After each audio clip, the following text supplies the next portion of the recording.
Good morning. आज हम B part third के भारत भूगोल में आप अध्ययन करेंगे जनसंख्या घनत्व। इसमें मैंने आपको कल इस अध्याय में आपको मैंने जनसंख्या घनत्व के बारे में स्पष्ट किया था, इसकी परिभाषा और इसका जनसंख्या के बारे वितरण के बारे में, और जनसंख्या वृद्धि में प्राकृतिक वृद्धि या प्रवासी वृद्धि या जनसंख्या संरचना आकार के बारे में बातें चर्चा की थी। आज हम जनसंख्या घनत्व के बारे में बात करते हुए आगे बढ़ते हैं। इसमें जनसंख्या घनत्व में पहले बात करनी वितरण के बारे में। भाई भारत में जो जनसंख्या घनत्व है उसमें असमानता पाई जाती है।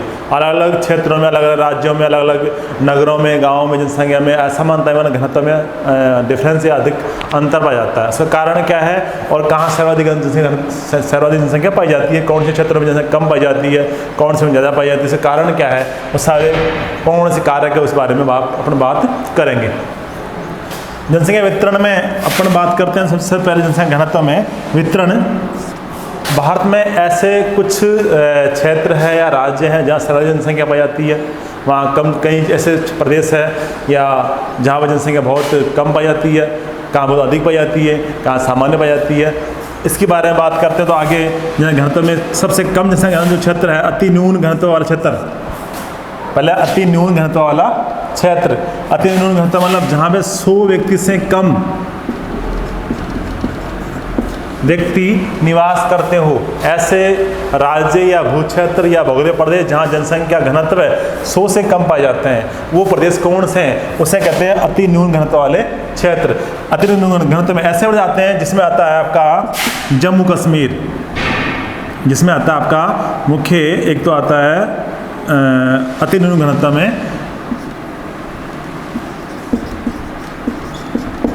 अरुणाचल प्रदेश, सिक्किम और मिजोरम,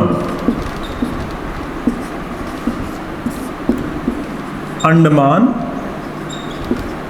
निकोबार द्वीप समूह। ये 4 क्षेत्र मुख्य ऐसे हैं जहां पर सर्वाधिक सबसे कम जनसंख्या घनत्व पाया जाता है। यहाँ 100 से कम पाए जाने का कारण, यहाँ जिसे अरुणाचल प्रदेश बताया मैंने, अरुणाचल प्रदेश, सिक्किम, मिजोरम, अंडमान निकोबार द्वीप समूह, ये राज्य जो अरुणाचल प्रदेश है भारत का पूर्वोत्तर राज्य है। यहाँ पर हिमालय श्रृंखला से निकली हुई कई पर्वत श्रेणियाँ हैं जो बहुत ऊबड़ खाबड़ धरातल है। यहाँ का प्रदेश पूर्ण रूप से वनों से ढका हुआ है, इस कारण यहाँ पर यातायात की सुविधाएं नहीं हो सकती या केंद्रित नहीं है, उद्योग धंधे नहीं है, व्यवसाय नहीं है, रोजगार नहीं है, ऊबड़ खाबड़ धरातल होने के कारण कृषि कार्य नहीं हो सकता। इस कारण यहाँ पर जनसंख्या बहुत कम मात्रा में निवास कम करती है। यहाँ मात्र 17 व्यक्ति प्रति वर्ग किलोमीटर निवास करते हैं। 17 व्यक्ति प्रति किलोमीटर निवास करते हैं। सबसे सर्वाधिक कम जनसंख्या जो क्षेत्र भारत में जो राज्य है वो आपका अरुणाचल प्रदेश राज्य आता है। सिक्किम में ऐसे ही है जो ऊबड़ खाबड़ धरातल है, अधिक ऊंचाई वाला क्षेत्र है, ठंडा भूभाग है, घने वनों से घिरा हुआ है। इस कारण से भी कृषि संपदा या उत्पादन उद्योग आदि व्यवसाय नहीं होने के कारण केवल बहुत कम मात्रा में लोग निवास करते हैं। मिजोरम भी मिजो पहाड़ियाँ वगैरह है, या ये जो आपका पूर्वोत्तर जो राज्य हैं जो आपका म्यांमार से या बांग्लादेश से सीमा से लगा हुआ है, और साथ में यहाँ पर पहाड़ी क्षेत्र होने के कारण, दूसरा वो वनों से घिरा होने के कारण, तीसरा यातायात सुविधा नहीं हो अधिक होने के कम होने के कारण, और भी कई कारण जिस कारण से मानव जनसंख्या निवास कम करती है। अंडमान निकोबार जो द्वीप समूह है वह भारत के मुख्य प्रदेश से बहुत दूर यानी बंगाल की खाड़ी में स्थित द्वीप है, जहाँ पर मतलब प्रत्येक जो सुविधाएं होती है, यातायात सुविधाएं संभव नहीं है। वहाँ से यहाँ भारत के मुख्य दिल्ली है, पंजाब है या कलकत्ता जाने आने सुविधाएं नहीं होने के कारण अंडमान निकोबार दूर एक द्वीप क्षेत्र आ गया। इस कारण वहाँ उस प्रदेश में ज़्यादातर ऊबड़ खाबड़ जो धरातली क्षेत्र है, वहाँ की जलवायु मानव के लिए अनुकूल नहीं है, इस कारण मनुष्य कम निवास करते हैं वहाँ पर, इसलिए जनसंख्या घनत्व कम पाया जाता है। दूसरा आता है आपका न्यून घनत्व है। न्यून से मतलब इससे अधिक न्यून घनत्व जिसमें 101 से लेकर 250 व्यक्ति निवास करते हो, 250 तक, यानी 101 से 250 तक व्यक्ति निवास करते हो, वो भूक्षेत्र आता है न्यून मतलब न्यून घनत्व। अति न्यून घनत्व है, न्यून घनत्व है। इसमें इसमें ऐसे प्रदेश आते हैं जिसमें आते हैं मुख्य जम्मू कश्मीर,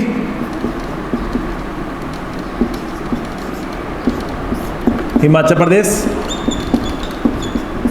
उत्तराखंड,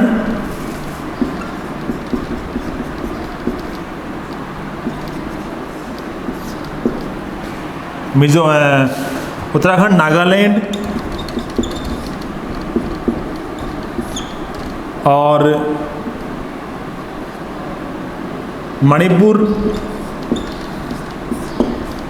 आदि राज्य इसमें आते हैं। जम्मू कश्मीर है, मध्य प्रदेश है, उत्तराखंड है, नागालैंड है और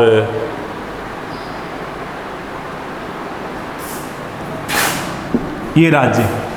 इन राज्यों में भी जनसंख्या घनत्व 100 से अधिक होता है, लेकिन 250 से कम पाया जाता है, क्योंकि यहाँ का भी जो क्षेत्र है वो ठंडा है। जम्मू कश्मीर का जो धरातल है वो ठंडा धरातल है, उबड़ खाबड़ है, क्या है कि दर्रे निकलते हैं, क्या है कि पहाड़ी भूभाग है, पर्वत शिखर क्षेत्र है, लद्दाख एरिया है, जम्मू कश्मीर जम्मू एरिया है आपका। इसमें जो बड़ी बड़ी पर्वत श्रेणियाँ हैं, इस कारण उबड़ खाबड़ रास्ते होने के कारण या धरातल ऊंचा भिन्नता होने के कारण, मिट्टी उपजाऊ न होने के कारण कृषि विकास नहीं हो सकता, पशुपालन नहीं हो सकता और इन क्षेत्रों में सामान्य जो सुविधाएँ उपलब्ध नहीं हो सकती। सुरक्षित जो जम्मू कश्मीर एरिया है वो भारत पाकिस्तान की सीमा से लगे होने के कारण कई बार के भारत और पाकिस्तान के संबंध में जो सीमा विवाद चलता है, इस कारण से सुरक्षित नहीं है। इस कारण से मनुष्य मानव लोग हैं, वो व्यक्ति जो मनुष्य जो है वो यहाँ पर बहुत कम निवास करते हैं।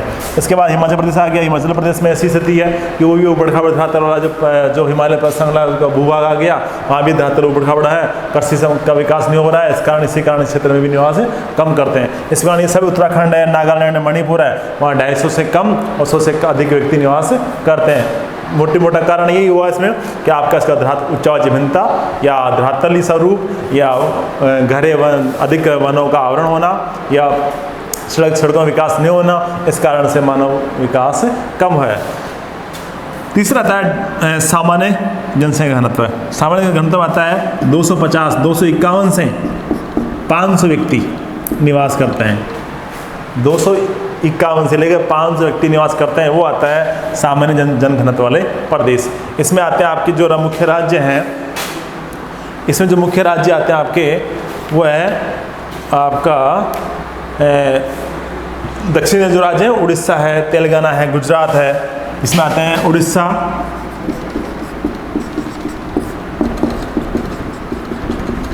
तेलंगाना, कर्नाटक, आंध्र प्रदेश और असम है, गोवा है, झारखंड है आदि। असम, गोवा, झारखंड आदि राज्य इसमें आते हैं।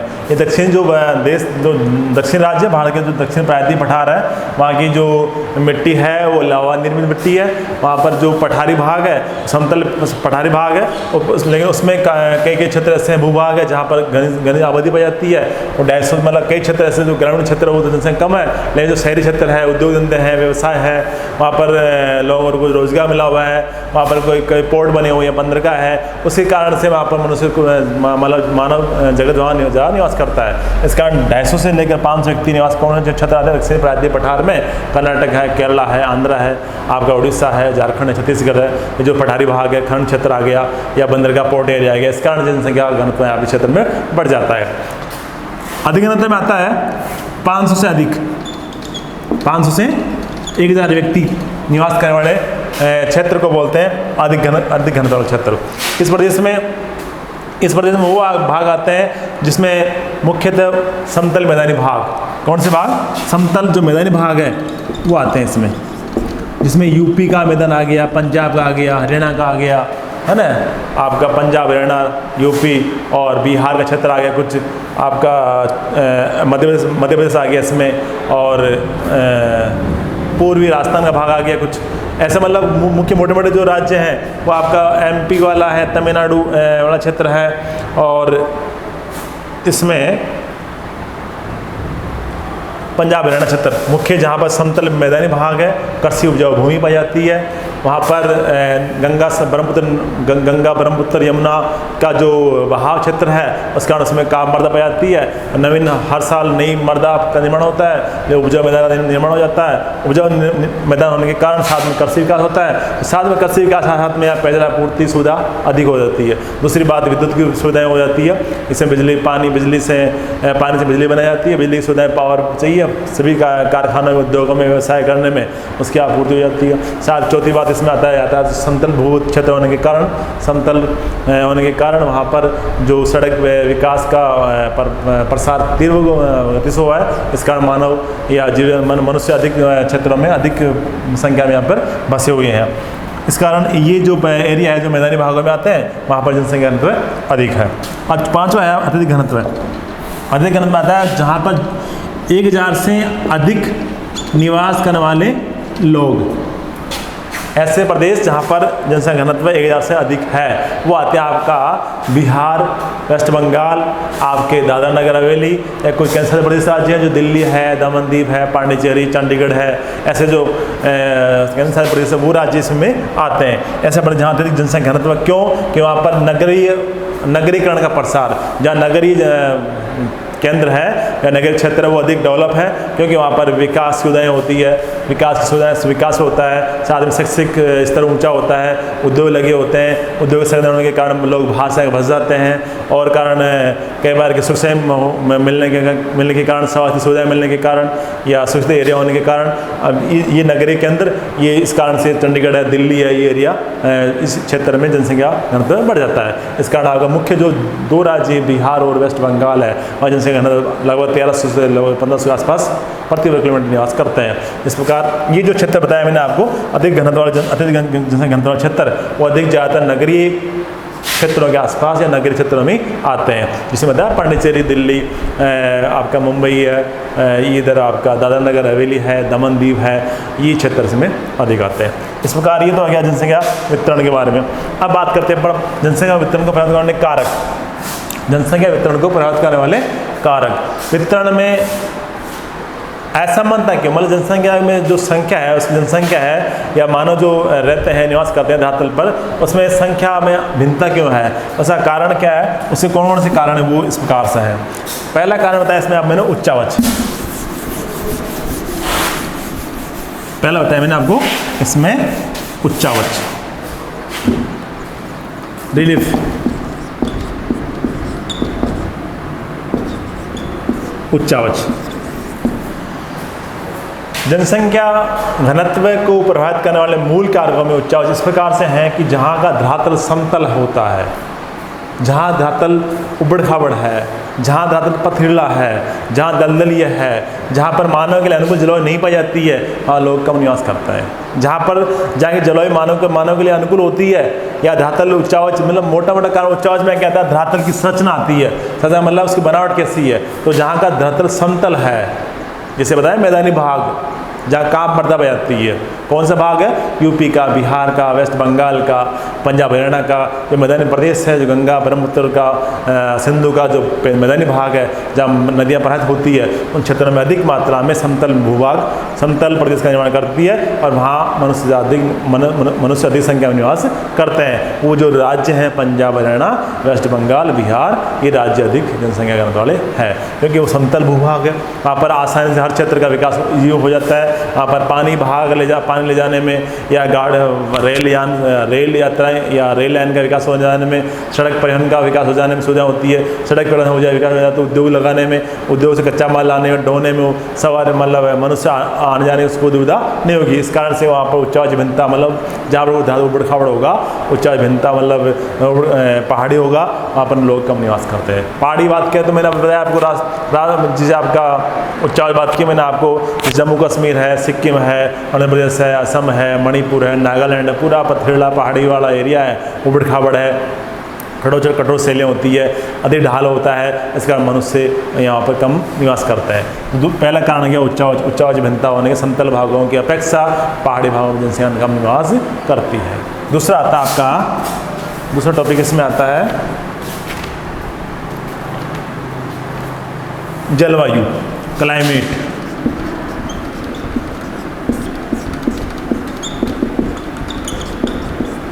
क्लाइमेट में भारत की जलवायु में भी भिन्नता पाई जाती है। भारत की जलवायु एक तरफ शीतल है, कहीं गर्म है, कहीं आर्द्र है, कहीं शुष्क है। तो जहाँ मनुष्य को आवश्यक जलवायु, मनुष्य के मतलब अनुकूल जलवायु पाई जाती है, वहाँ मनुष्य अधिक संख्या में निवास करते हैं। जैसे भारत की जलवायु में भिन्नता उत्तरी भाग में जो जम्मू कश्मीर है, मध्य प्रदेश है, सिक्किम एरिया है, वहाँ पर जलवायु कैसी है? ठंडी है और बर्फ़ गिरती है या ऊँचा तापमान न्यूनतम रहता है। इस कारण से वहाँ पर मनुष्य या लोग कम निवास करते हैं। उसकी अपेक्षा जहाँ जलवायु मनुष्य अनुकूल होती है, जहाँ पर मनुष्य आसानी से मतलब कोई परेशान मतलब तापमान सामान्य रहता है, वर्षा भी अच्छी हो जाती है और सामान्य तापमान रहता है, वहाँ मनुष्य ज़्यादा निवास करता है। बताए मैदानी भागों में इस पर अधिक सामान्य वर्षा भी होती है, तापमान भी पाया जाता है। इस कारण क्षेत्रों में मनुष्य मानव लोग अधिक निवास करते हैं। तो इस कारण जलवायु में भिन्नता, जहाँ पर शुष्क होता है वहाँ जैसे एक क्षेत्र जलवायु बात करें, राजस्थान की जो जलवायु पश्चिमी या शुष्क जलवायु है और वर्षा कम होती है। इस कारण पश्चिम राजस्थान में जनसंख्या बहुत कम निवास करती है। उत्तर राजस्थान में क्या, उत्तरी भारत में जनसंख्या निवास कम क्यों करती है? क्योंकि वहाँ का क्षेत्र क्या है? वहाँ का क्षेत्र क्या ठंडा है। जहाँ पे बाढ़ आती है उड़ीसा में या बिहार में अधिक तापमान मतलब अधिक वर्षा होती है, बाढ़ आती है, उसी कारण भी मनुष्य संकट में रहता है, जब मानव लोग वहाँ निवास नहीं करते हैं। जलवायु भिन्नता होने के कारण मनुष्य संख्या में या जनसंख्या में जनघनत्व में अंतर पाया जाता है। तीसरा कारण आपका इसमें आता है मिट्टी।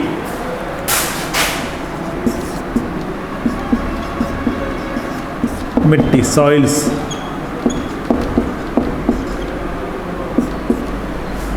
जलवायु मैंने एक बात बताना भूल गया आपको। जलवायु मतलब इसमें मोटी बात है, जहाँ जलवायु में मुख्य जो फैक्टर है वो है वर्षा और तापमान। उच्च तापमान मनुष्य के लिए विपरीत मतलब अनुकूल प्रतिकूल है, अधिक वर्षा न्यून वर्षा भी मनुष्य के लिए प्रतिकूल है। तो जहाँ पर वर्षा सामान्य होती है, जिसमें मैंने बताया कि वर्षा का अनुसरण भारत में वर्षा दक्षिण पश्चिम से दक्षिण पूर्व से उत्तर पश्चिम को वर्षा की मात्रा में कमी आती है। उसी प्रकार जनसंख्या वितरण भी अंतर आता है। जैसे दक्षिण पश्चिम से भाग दक्षिण पूर्व से स्टार्ट होकर उत्तर पश्चिम जो एरिया है, जो आपका राजस्थान है या जम्मू से एरिया है, यहाँ से लेकर दक्षिण पूर्व में आपका उड़ीसा, आंध्र प्रदेश है, इधर वाले जो राज्य है, यहाँ से स्टार्ट ऊपर जाए ना तो वर्षा की मात्रा घटती जाती है। उसी पर जनसंख्या मात्रा भी घटती जाती है। जनसंख्या और वर्षा का वितरण दोनों में समानता पाई जाती है। मिट्टी की बात करें, मिट्टी मनुष्य का मूल आहार प्रदान करने वाला संसाधन है। तो मिट्टी से मनुष्य को, जीव जंतुओं को, सभी को पोषण तत्व या खाद्यान्न आपूर्ति, पशुओं का चारा सभी आपूर्ति की जाती है। इसलिए मिट्टी मूल तत्व है। तो मिट्टी जहाँ पर की मिट्टी उपजाऊ है, कृषि योग्य है, जिसे उत्पादन करके मनुष्य को आहार की पूर्ति या फसलों की पूर्ति की जाती है, पशुओं को चारा मिलता है, उसे वो ग्रहण करके अपना आजीविका जीवन निर्वाह करते हैं। तो ऐसे प्रदेश जहाँ की मिट्टी मानव के लिए उत्पादन देने के लिए, फसलों उत्पादन देने के लिए सक्रिय है, उपजाऊ बनने वाली है और मनुष्य अधिक निवास करता है। तो भारत में ऐसी मिट्टियाँ कौन सी है जहाँ अधिक कृषि उपजाऊ मिट्टी, वहाँ अधिक लोग निवास करते हैं। तो जैसे मैंने बताया काप मिट्टी है, जलोढ़ मृदा बताया मैंने आपको। तो जलोढ़ मृदा कहाँ पाई जाती है भारत में? मैदानी भागों में। जो काप मृदा, जलोढ़ मृदा, डेल्टाई मृदा यानी ब्रह्मपुत्र, गंगा, सिंधु डेल्टाई भाग है, मध्यवर्ती भाग है, जहाँ हर वर्ष नई मिट्टी या पुरानी मिट्टी जमी होती है। समतल मैदानी भाग है, वहाँ की मिट्टी उपजाऊ है। सेकंड बात ये आती है कि दो प्रांतीय पठारी भाग है, जहाँ लावा निर्मित काली मिट्टी पाई जाती है, या कपास की रेगुलर मिट्टी होती है, वो मिट्टी उपजाऊ मिट्टी होती है। तो वहाँ भी जनसंख्या घनत्व अधिक पाया जाता है। तो मिट्टी की क्वालिटी के भी मनुष्य की संख्या में अंतर आता है, मनुष्य घनत्व डेंसिटी में अंतर आता है। चौथा पॉइंट आपका आता है इसमें, चौथा पॉइंट आता है इसमें आपका जल की उपलब्धता। जल की उपलब्धता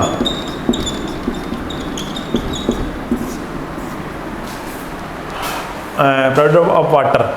जल की उपलब्धता में ये आता है कि जहाँ पर इजी में मनुष्य को मानव जगत में सभी कार्य करने के लिए मूल तत्व है, जैसे मिट्टी है, उसी प्रकार पानी की भी आवश्यकता पड़ती है।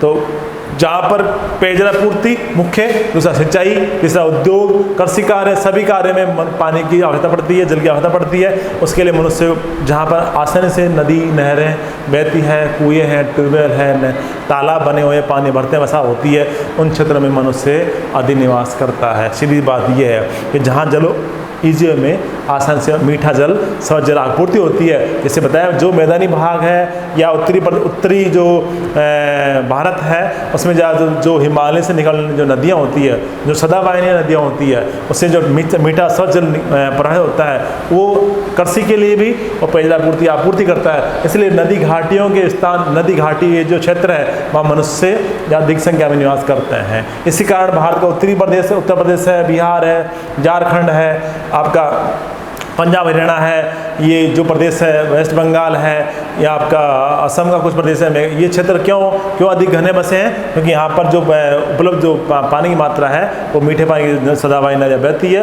जैसे डेल्टाई भागों में लोग, समतल भागों में मनुष्य निवास करते हैं और अपने उसकी आजीविका प्राप्त करते हैं, पेयजल आपूर्ति होती है, कृषि कार्य करते हैं, उद्योग चलाते हैं, अन्य कार्य करने के लिए पानी की पूर्ति हो जाती है। इस कारण जहाँ जल ईजी में सुलभ हो जाता है, वहाँ अधिक लोक संख्या में निवास करते हैं। पांचवा है खनिज संसाधन, खनिज पदार्थ।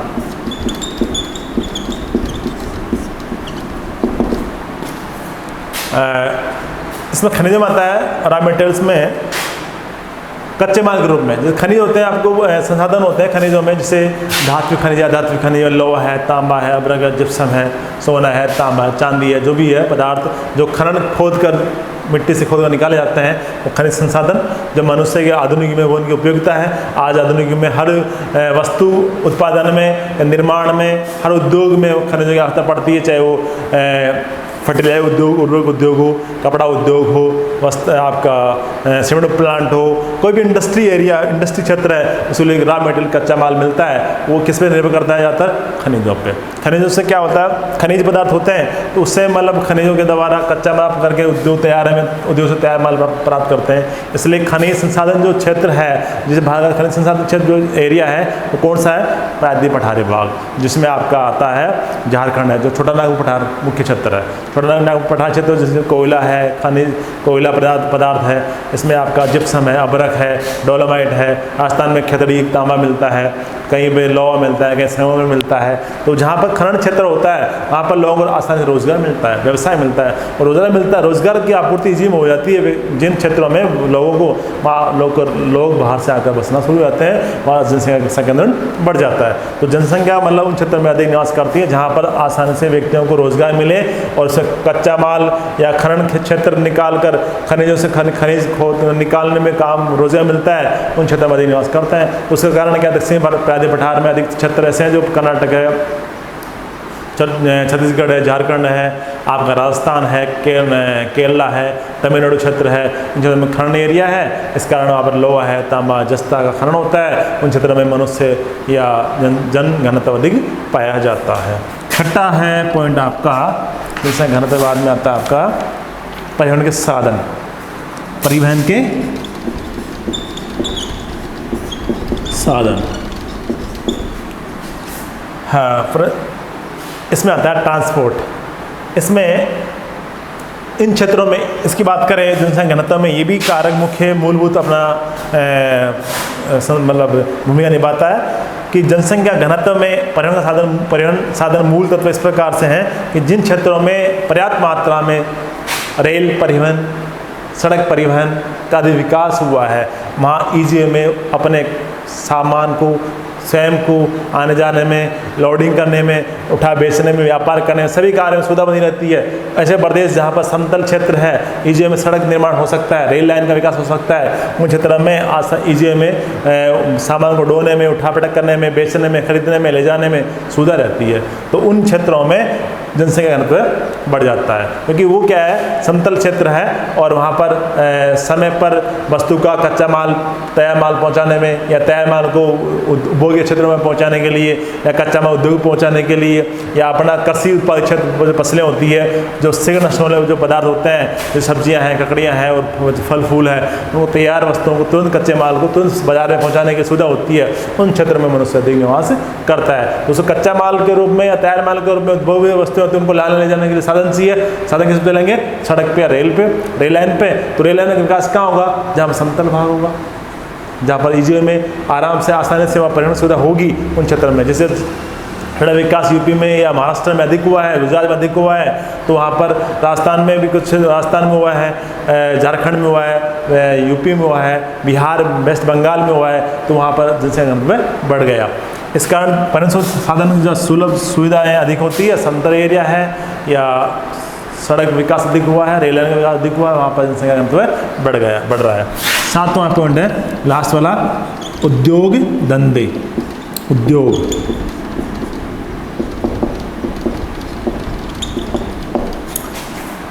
Industry area.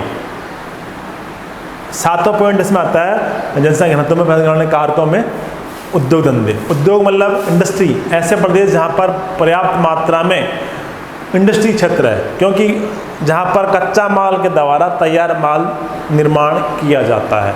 जो उपभोग्य वस्तु होती है जिसका उत्पादन किया जाता है वो कच्चे माल के रूप में उद्योग से होगा। एक प्रोसेसिंग सिस्टम होता है उद्योग में, ये कच्चा माल ग्रहण कर कच्चा माल वहाँ सप्लाई किया जाता है, फिर कच्चे माल को मशीन से या तकनीक सहायता से या मानव श्रम के द्वारा उसे तैयार करके उपभोग्य वस्तु निर्मित की जाती है। उन उपभोग्य वस्तुओं को फिर उपभोग्य केंद्र होता है जो नगरीय क्षेत्र होता है उनमें डिस्ट्रीब्यूट किया जाता है। उसे डिस्ट्रीब्यूट कर प्रत्येक मतलब फुटकर रूप में गाँवों में या शहरों में, छोटे से शहरों में, छोटे कस्बों में सप्लाई की जाती है। तो उद्योग मतलब एक प्रोसेस सेंटर है जहाँ पर कच्चा माल प्राप्त करके तैयार उपभोग्य वस्तु निर्माण की जाती है। तो उद्योग, जहाँ उद्योग मतलब मूल क्या है? रोजगार साधन है, जहाँ पर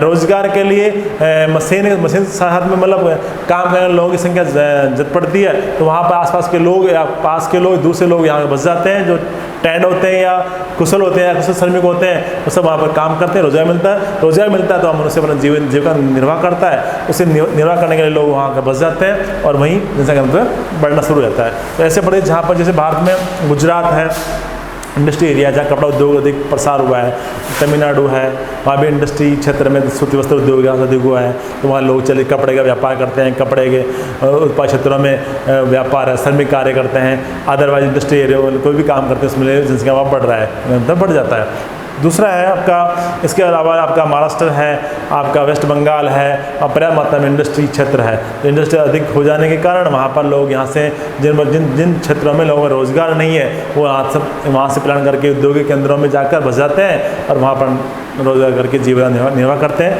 इसलिए उन क्षेत्रों का, उन राज्यों का, उन प्रदेशों का जनसंख्या घनत्व बढ़ जाता है। इस प्रकार ये 7 कारक बताए मैंने, वो जनसंख्या घनत्व प्राप्त करने वाले कारक। इस प्रकार ये चैप्टर आपका जनसंख्या घनत्व वाला है वो इस वीडियो में समाप्त होता है। नेक्स्ट वीडियो में अपन नेक्स्ट पीरियड में या नए टॉपिक के साथ फिर मिलेंगे। ओके, आज के लिए इतना ही, धन्यवाद।